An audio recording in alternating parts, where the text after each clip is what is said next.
Bismillahirrahmanirrahim. Assalamu alaikum, viewers. Is occultation and long life exclusive only to Imam Mahdi alayhi salam?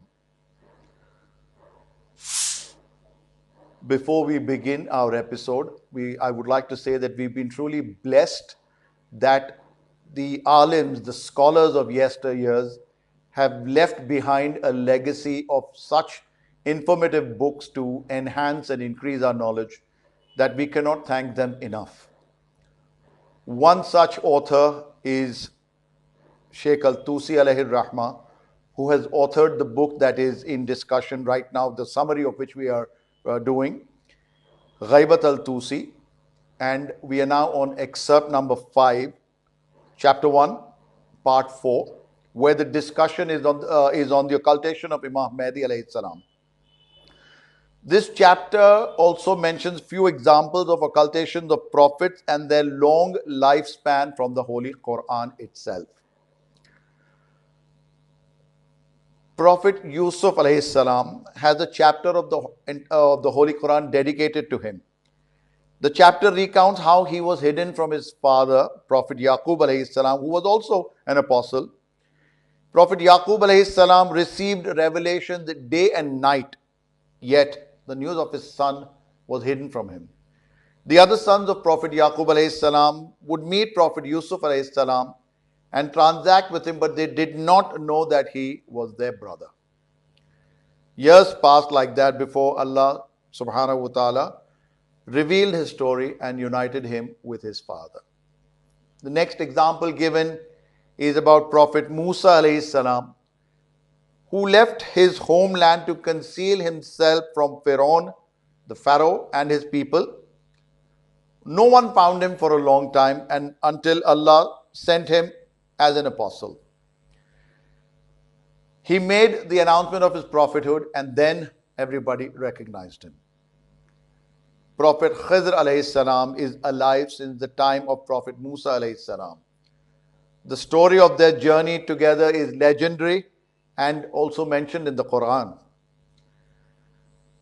Although no one knows the place of residence of Prophet Khidr alayhi salam, but there are various narratives that people have seen him as a pious man, and only after separating from him have they realized that he was Khidr alayhi salam. Prophet Yunus alayhi salam also concealed himself from his people when they continued to dispute with him. So he went into occultations to the extent that no one knew where he was. Almighty Allah had him in the abdomen of a fish and saved his life until an appropriate period passed, and Allah then returned him to his people. Now the very famous story of Ashab al-Kahf, people of the cave, is narrated by the Holy Quran on how they escaped from their people and fled to save their religion. They remained asleep, concealed in a cave for 300 years, after which Almighty Allah brought them back to life, and they returned to their people. Later on, Allah put them back to sleep in the same cave out of His will. It is well known that they have been kept protected and hidden, and they will rise with Imam Mahdi alayhi salam. The story of the people of the cave gives us a good understanding how Almighty Allah determined two periods of occultation for them.